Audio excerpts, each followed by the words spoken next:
오늘 본문에 나오는 다윗은 참으로 현명하고 지혜로운 성군입니다. 신앙인이에요. 사무엘상에 이 다윗의 얘기가 쭉 나오지 않습니까? 다윗이 어떻게 그가 왕으로 기름 부음 받아서 어떻게 고생했느냐. 사무엘 하에 들어서면서 왕이 됩니다. 30세에 남북을 통일하는 통일왕국의 왕이 되는 거예요. 그런데 왕이 되고 수도를 예루살렘으로 정해, 이 예루살렘을 다윗성이라 그럽니다. 그 예루살렘 성을 정하고 하나님께 최고의 예배를 드리고 싶은 거예요. 하나님 사랑하니까. 그래서 법궤가 없는 거예요. 법궤가 어디 있느냐? 사무엘상 7장에 보면 법궤는 산에 있는 아비나답의 집에다가 옮겨 놓으니라. 블레셋에 뺏긴 거예요. 뺏겼다가 다시 산에 사는 아비나답의 집으로 왔습니다. 근데 그 아비나답의 집에 있는 법궤를 옮겨오는 작업을 하는 거예요. 법궤 운송 작전입니다. 그런데 최고로 좋은 세수레를 마련했습니다. 거기다가 법궤를 싣고 쫙 가는데 이 법궤 운송 작전이 완벽한 실패로 끝나고 우사라는 사람도 죽고, 그런 가운데서 하나님께서 축복하는 한 사람이 탄생합니다. 오벳 에돔이라는 사람. 법궤 운송 작전에 나타나는 사람입니다. 하나님께 순종하여 복받은 이 오벳 에돔이 어떤 사람이며 어떤 복을 받았는지, 어떤 신앙을 가졌는지 살펴보고, 저와 여러분이 오벳 에돔의 신앙으로 오벳 에돔의 복을 받을 수 있기를 주의 이름으로 축원합니다. 첫째로 이 오벳 에돔은 우사의 죽음을 직접 보았습니다. 그래서 큰 깨달음을 얻은 거예요. 사무엘하 6장 6절부터 7절을 읽어봅니다. 시작. 저희가 나곤의 타작마당에 이르러서는 소들이 뛰므로 우사가 손을 들어 하나님의 궤를 붙들었더니 여호와 하나님이 우사의 잘못함을 인하여 진노하사 저를 그곳에서 치시니 저가 거기 하나님의 궤 곁에서 죽으니라. 여러분, 이게 지금 처음에 뭐가 문제냐면 운송 작전은 너무 좋았어요. 하나님을 사랑하는 이 다윗이 예루살렘 성읍을 수도로 정하고 최고의 예배를 하나님께 드리기 위해서 아비나답의 집에 있는 법궤를 이송해야 되는데 왕이 새 수레를 만들라 했어요. 멋들어진 수레를 만들었습니다. 그리고 법궤를 거기에 싣고 가는 거예요. 사람들이 막 도열했는데 얼마나 멋있었습니까? 오늘날로 보면 최고의 자가용에다가 수십억짜리 자가용에다가 거기다 법궤를 딱 싣고 간다. 그렇게 생각해 보세요. 안전하게, 편리하게, 빠르게. 근데 그것이 하나님 앞에 잘못됐다는 거예요. 민수기 7장 9절에 보면 법궤는 반드시 수레에 싣고 가면 안 되게 되어 있습니다. 고핫 자손이 제사장이 어깨에 메고 가게 되어 있습니다. 편리함이 아니라 경외함입니다. 법궤는 메고 가야 되는 거예요. 그런데 새 수레를 사용해서 편리하고 신속하게 가는 겁니다. 이거 인본주의입니다. 당시에 수레에다가 뭘 싣고 우상을 싣고 갑니다. 자기 신들을 만들었고 이방 사람들이 수레에다가 그 이방 신을 세워놓고 가니까 주위 사람들이 도열해서 엎드려 절하고 못 떨어지게 보이는 거예요. 멋있게. 우리 하나님도 저렇게 멋있게 한번 운송해야 되겠다. 다윗이 그렇게 착각을 한 것 같아요. 그래서 운송을 하다가 그만 큰 변이 생겼습니다. 실수를 하는 거예요. 여러분, 교회 밖에서는 이 세속주의가 어두운 물길이 교회 안을 막 쏟아져 들어옵니다. 이거 큰 적입니다. 그런데 교회 안에서는 인본주의, 내 생각, 내 뜻. 다윗은 율법에도 박식했습니다. 다 알았을 텐데 이렇게 신앙 좋은 신실한 이 다윗이 어떻게 이런 실수를 했는지 이해가 잘 되지 않습니다. 성경은 침묵하고 있지만 분명히 생각할 것은 아마 이방 사람들이 우상을 수레에다가 옮기는 모습을 보고 참 멋있다고 생각을 해서 한번 흉내내 보려고 했다가 그렇게 낭패를 당하지 않았겠는가. 그렇게 짐작할 수밖에 없는 거예요. 또 다윗은 그렇다 합시다. 그 옆에 있는 여러분 율법학자들, 서기관들, 제사장들, 최고의 엘리트, 법의 율법에 대한 엘리트들이 있을 텐데 그들은 뭘 했느냐. 목숨을 걸고 충고해야지요. 왕이여, 민수기 7장 9절에는 이것은 고핫 자손이 매게 되어 있습니다. 제사장만 매게 되어 있고 수레를 끌면 안 됩니다. 어깨에 메고 가라 했습니다. 편리함이 아니라 하나님을 경외함입니다. 하나님을 존중해 여기고 이 법궤를 짊어지고 고생스럽더라도 짊어지고 한 걸음씩 가야 되는 겁니다. 충원을 해야 돼요. 근데 그게 성경에 나오지 않는 거예요. 여러분, 결국에는 이런 시대가 우리에게 다가오는 것을 성경은 얘기하고 있습니다. 편리함을 추구합니다. 예배도 편리함을 추구합니다. 많은 사람들이 편리함을 추구하기 때문에 예배가 망가지는 시대가 올 것이다. 지금 메타버스 예배가 지금 들이닥치고 있습니다. 작년 12월에 한국에서는 메타버스 예배 경연 대회를 했습니다. 윤주일학교. 이제 어른들이 메타버스 예배 이렇게 드리는 것은 시간 문제라 그럽니다. 집에서 메타버스 예배 드릴 수 있어요. 온라인 예배를 3년 동안 드렸더니 코로나 바이러스 때문에 드렸더니 사람들이 편리함에 이제 유수도 됐습니다. 익숙해졌습니다. 뭐 교회 안 가도 돼요. 교회 안 가도 뭐 헌금은 다 온라인으로 하고 예배 다 이렇게 온라인으로 드릴 수 있는데, 자, 그래서 결국에는 교회 오픈했을 때 성도들이 많이 줄었습니다. 여전히 온라인 예배를 추구하는 사람, 이제 앞으로 더 늘어날 수도 있습니다. 이거 큰 문제가 되는 겁니다. 메타버스 시대에 여러분 아바타가 예배를 드립니다. 내 아바타 보내놓고 내가 뒤에서 조종하는 거예요. 뭐 파자마 차림으로 집에서 예배 드립니다. 온라인 예배 드릴 때처럼. 더 재밌습니다. 젊은 목회자들이 이 메타버스 예배를 추종하고 있습니다. 너무 멋있다는 거예요. 뉴욕에 가서 제가 이걸 놓고 집회를 하는데 젊은 목사님들이 그거 좋은 거 아닙니까? 목사님 말씀 들어보니까 이게 엄청난 함정이 있네요. 사탄의 유혹이 거기에 있네요. 몰랐습니다. 그래서 제가 히브리서 10장 25절에 성경은 이미 얘기했습니다. 사도 바울이 2000년 후에 이런 일이 일어날 것이다. 모이기를 피하는 어떤 사람들의 습관과 같이 하지 말고, 여기 왜 습관이 나옵니까? 코로나 바이러스로 3년 동안 습관화되어 해버렸어요. 뉴스도 돼버린 거예요. 예. 그러니까 예배는 모여서 드리는 예배를 하나님이 기뻐하는데 어쩔 수 없이 모이지 않고도 온라인 예배 드리는 게 습관화되니까, 그렇게 어떤 사람들이 습관화된 그것을 따르지 마라. 오직 군하여 그날이 가까움을 볼수록, 예수님의 재림이 가까이 옴을 볼수록 더욱 모이기를 힘쓰라. 여러분, 굉장히 중요한 메시지입니다. 주님 오실 때가 가까울수록 편리함을 추구하는 예배가 늘어날 것이고, 많은 교인들이 따라갈 것이고, 젊은이들이 더더욱 따라갈 것이다. 편리함을 추구하는 예배의 성도들이 미혹될 것이다. 성경은 얘기하고 있습니다. 그러나 주님께서 원하시는 예배는 내 정성이 들어가는 예배, 성전에 모여서 드리는 예배, 하나님 앞에 내 마음과 뜻과 정성을 다하는 예배인 줄 믿으시기 바랍니다. 새 수레를 사용하는 것보다 법궤를 어깨에 메고 가라. 주님의 명령입니다. 어깨에 법궤를 메고 가는 성도, 하나님이 기뻐하는 예배를 드릴 수 있기를 주의 이름으로 축원합니다. 거기에 기적이 일어납니다. 놀라운 축복의 역사가 일어납니다. 그런데 이 수레가 나군의 타작마당에 이르렀을 때 소들이 막 날뛰기 시작, 갑자기 소들이 날뛰기 시작하니까 법궤가 깨지게 생겼어요. 그러니까 우사가 그 법궤를 갑자기 붙들었습니다. 여러분, 잘한 거 아닙니까? 법궤 떨어져서 깨지면 어떡합니까? 그래서 우사가 지극히 인간적으로 보면 정당한 일, 그 법궤를 잡았는데 죽었습니다. 그 자리에서 하나님이 쳤기 때문에 죽었다 그랬어요. 저주받은 겁니다. 여기 참 성경 속에 억울한 사람이 우사입니다. 그런데 민수기 4장 15절에 보면 고핫 자손들에게만 법궤를 매라 그랬어요. 그리고 이 성물이나 법궤는 건드리지 말라 했어요. 그 떨어져 깨지더라도 사람이 건드리면 안 된다고 성경은 분명히 민수기 4장 15절에 얘기했는데, 고핫 자손이 아닌 사람이 건드려버린 거예요. 말씀을 위배하면 이렇게 된다는 겁니다. 하나님 앞에서 모든 인간적인 방법 버리고 철저히 말씀 중심의 신앙을 가져야 하는데, 우사는 고핫 자손도 아니고 거룩한 법궤를 급하다고 하나님 원칙을 어기고 손으로 건드려버린 거예요. 급하다고 말씀을 어기고 급하다고 인간적인 방법을 쓰면 안 된다는 겁니다.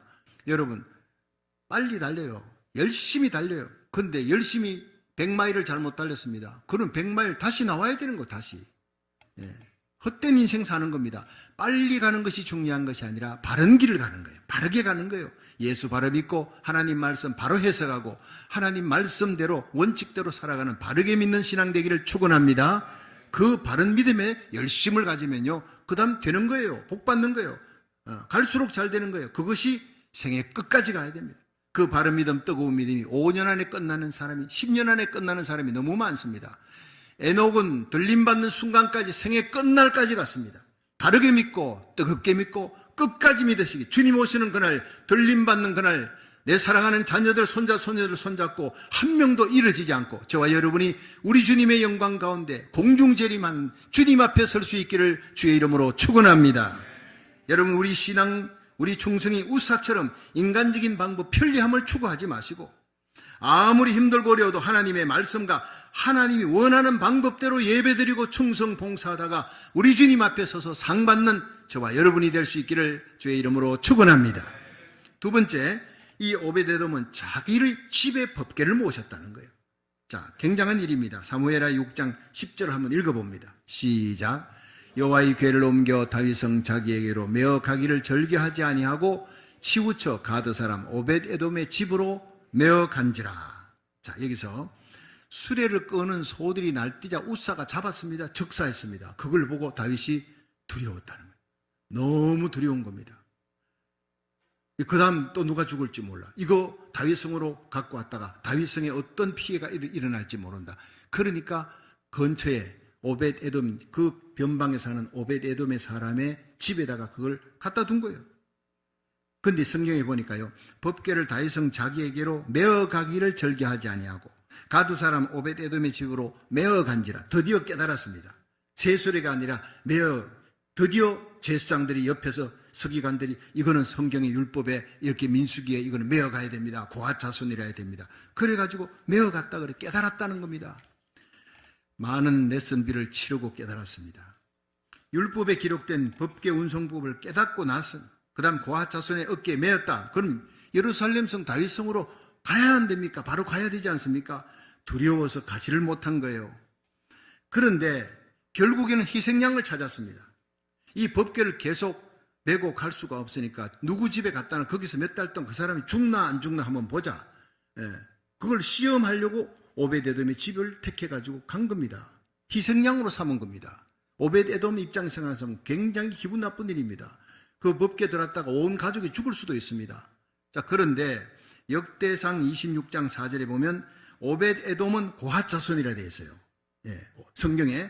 고핫 자손인데 후에 예루살렘 성전 문지기로 일했던 사람. 여러분, 성전 문지기가 비천한 직이 아닙니다. 성전 문지기라도 레위 지파 사람이에요. 제사장 후손이고 굉장한 특권입니다. 성의 문지기가 아니라 성전을 지키는 사람이에요. 그런데 그를 가드 사람이라고, 이방 사람 아니냐, 유대인이 아닌데, 아닙니다. 그를 가드 사람이라고 한 것은 이 사람이 오베데돔이 단지파 지경 내에 있는 레위인의 성읍의 가드림몬이라는, 레위인의 성읍이 레위인들이 모여 사는 그 읍의 이름이, 도시 이름이 가드림몬이에요. 거기서 태어나서 살았기 때문에 가드 사람 오베데돔 이렇게 불렀어요. 그러니까 그 사람이 이 희생양으로 정해졌지만은 오베데돔과 다윗의 관계는 설명하지 않았어요. 단지 위급한 상황에서 오베데돔이 희생양으로 뽑혔을 따름이에요. 우사의 죽음을 보면서 하나님의 진노가 자기 집에 임할지도 모르겠다 생각할 수 있는데 그럼에도 불구하고 자기 집에 순종하고 법궤를 드린 것은 죽으면 죽겠다는 것입니다. 이 신앙입니다.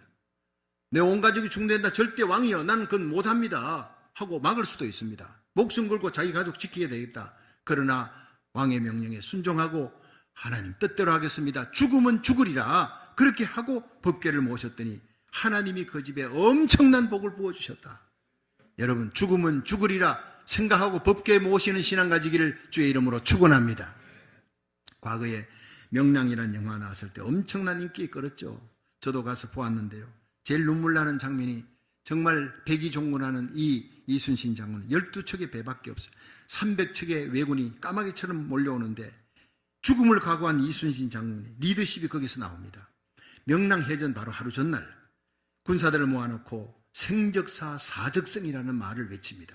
살고자 하는 자는 죽을 것이고 죽고자 작정하는 자는 살게 될 것이다. 그리고 자기들이 먹고 있는 진영을 완전히 불태워버립니다. 이제 완전히 배수진을 치고 가서 우리가 이기지 못하면 우리는 죽는 것이다. 그렇게 나간 거예요. 그래서 이순신과 수군들이 죽기를 각오하고 싸워서 기적을 일으킨 그 전쟁이 바로 명량이라는 대첩입니다. 한때 이순신 장군이 원균에게 모함을 받고 역적이다 이렇게 상속 올라가서 역적으로 몰려서 죽을 뻔했습니다.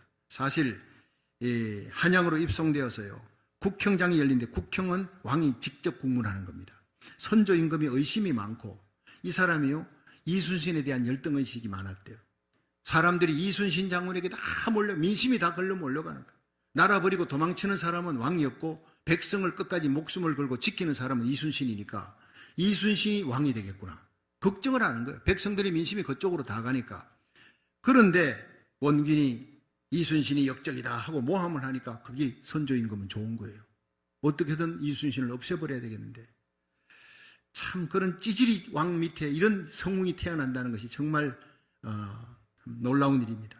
그런데 문제는요, 선조임금이 국경장을 벌여놓고 이순신을 아예 죽이려고 작정하고, 그리고 문무백관들이 200명이 모였는데 200명 중에 199명이 이순신은 역적이오니 반드시 죽여 마땅합니다 소리를 높이는데, 한때 이순신을 청거했던, 이순신을 그렇게 사랑했던 유성룡까지도 어쩔 수 없는 상황이었다라고 기록하고 있습니다.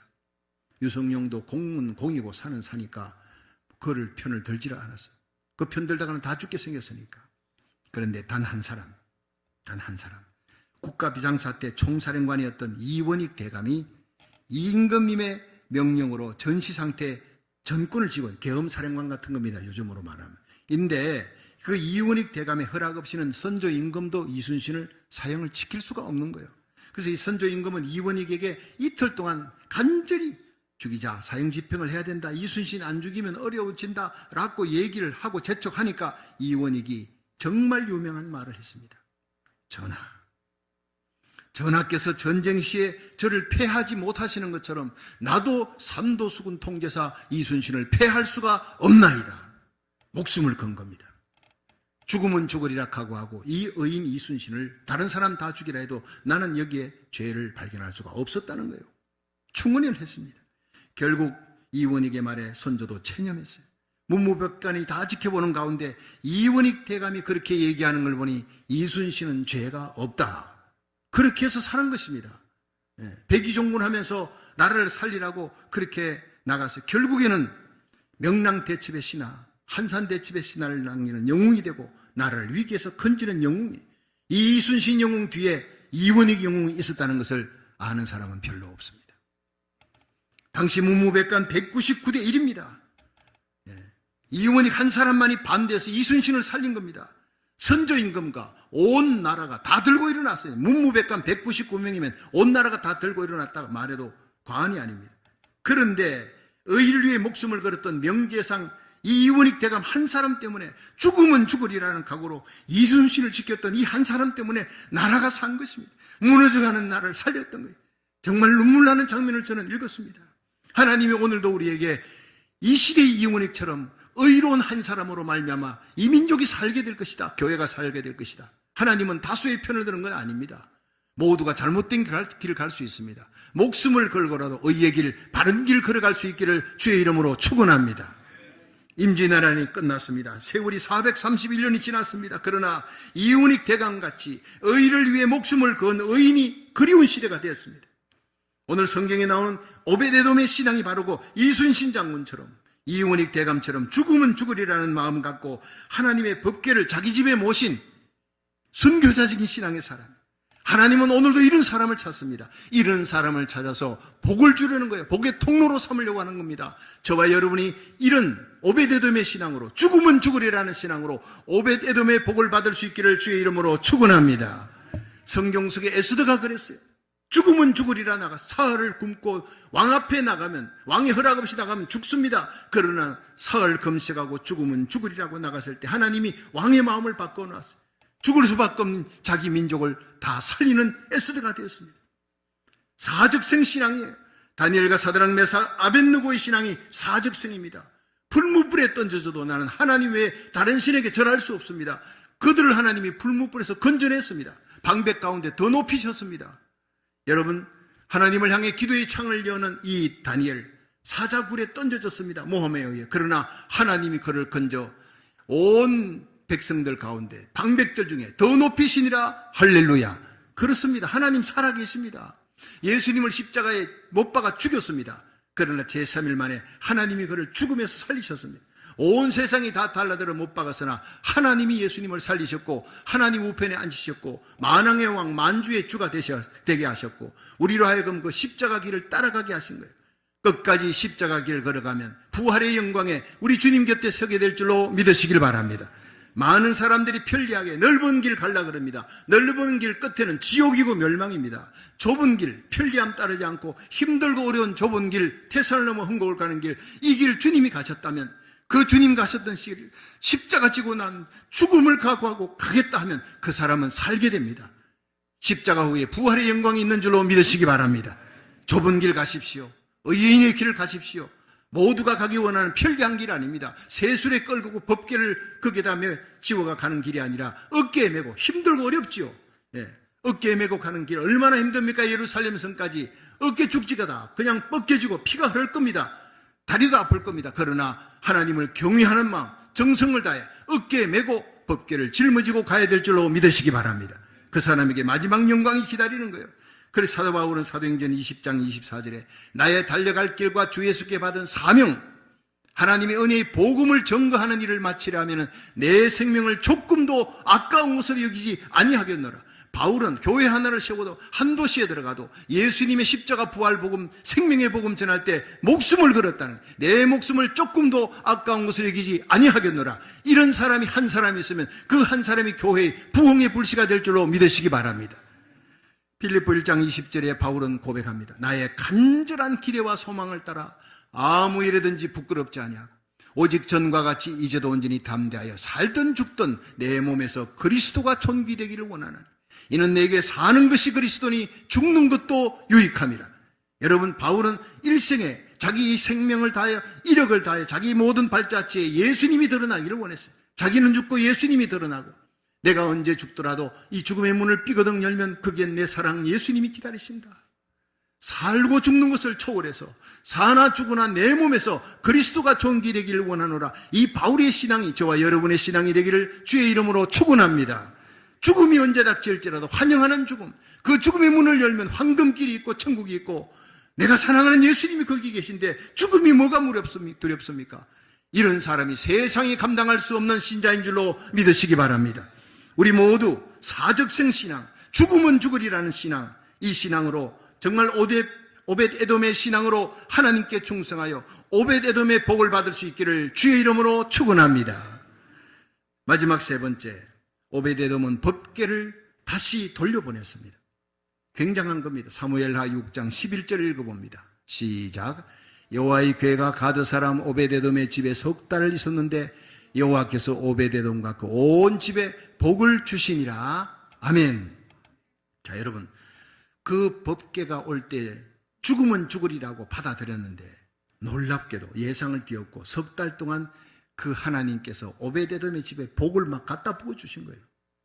어떻게 복을 받았는지 기록 안 되지만 그랄 땅에 이민 갔던 이삭이 그해 100배의, 다른 사람들은 한 배인데 100배의 복을 받았다. 아마 그렇게 받은 거예요.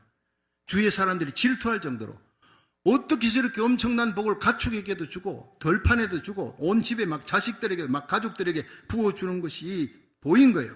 이게 소문이 났습니다. 다윗이 달려간 겁니다. 복 받았다 하는 얘기, 안 죽고 살았다는 얘기 듣고 가가지고 이제 하나님의 진노가 끝났구나.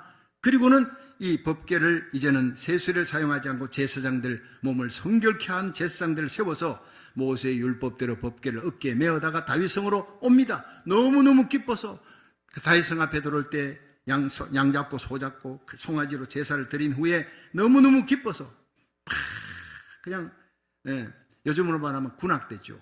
악기가 막 연주가 되어질 때 다윗이 앞에서 춤을 추는데 너무 기뻐서 춤추다가 바지가 벗겨질 정도로. 미갈이 나중에 조롱하잖아요. 어떻게 그 많은 사람들인데 미천한 자 가운데서 그렇게 바지가 벗겨질 정도로 천한 짓을 하느냐. 내가 이보다 더 천하게 여겨질지라도 나를 구원하신 하나님을 찬양하지 아니할 수가 없다. 그 다윗이 얼마나 귀한 신앙입니까? 여러분, 이렇게 예배 드릴 수 있기를 주의 이름으로 축원합니다. 그렇습니다.